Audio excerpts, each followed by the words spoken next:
నమస్తే. ప్రస్తుతం మనం గాంధీ భవన్లో ఉన్నాము.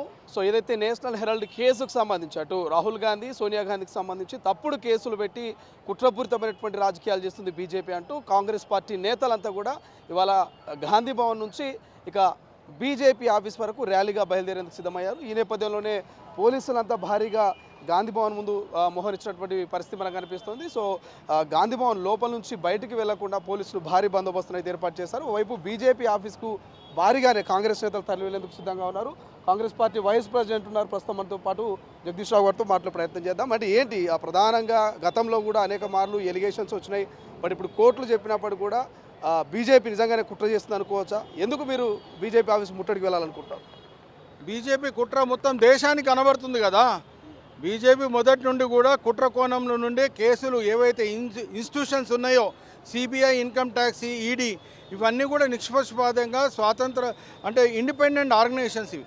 వాటిని అన్నింటినీ కూడా వాళ్ళ కబంధ హస్తాలలో పెట్టుకొని ఎవరైతే ప్రభుత్వం మీద ప్రశ్నించే గొంతికలు ఉన్నాయో వాటి మీద తప్పుడు కేసులు పెట్టి ఈ విధంగా ఇబ్బంది పెడుతుందనేది దేశ ప్రజలందరూ కూడా గమనిస్తున్నారు, చూస్తున్నారు.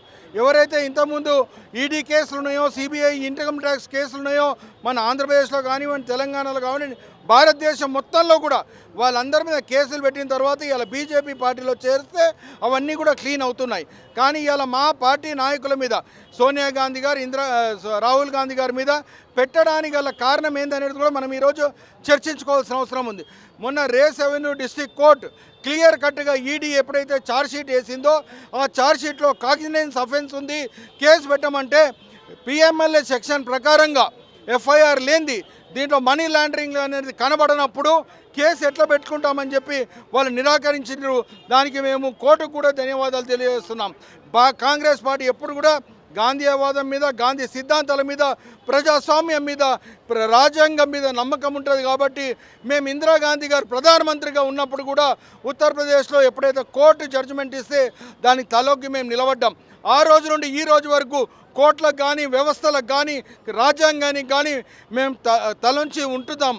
అందుకనే ఆ రోజు నుండి ఈ రోజు వరకు కూడా ఒకవేళ కోర్టులో ఉంది, కోర్టులో మాకు న్యాయం జరుగుతుందని చెప్పి ఇవాళ బీజేపీ వాళ్ళు ఎన్నిసార్లు ఈడీని, మిగతా పోలీసుని ఉసిగొల్పి వాళ్ళని అరెస్ట్ చేయాలా, ఇంకో విధంగా చేయాలా, ఏ విధంగా డిఫమేషన్స్కు సూట్లు వేసి జైల్లో పెట్టినా, ఏది చేసినా మేము ఎప్పుడు కూడా భయపడలేదు.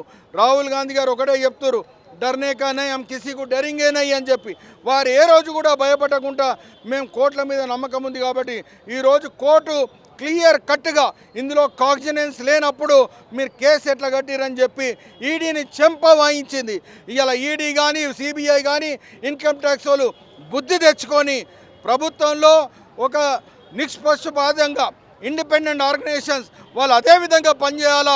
ప్రభుత్వాలు ఉంటాయి, పోతుంటాయి, కానీ ఇలా మోడీ, అమిత్ షా మాటలు విని మీరు తప్పు చేయొద్దని చెప్పి ఈ సందర్భంగా తెలియజేసుకుంటున్నాం.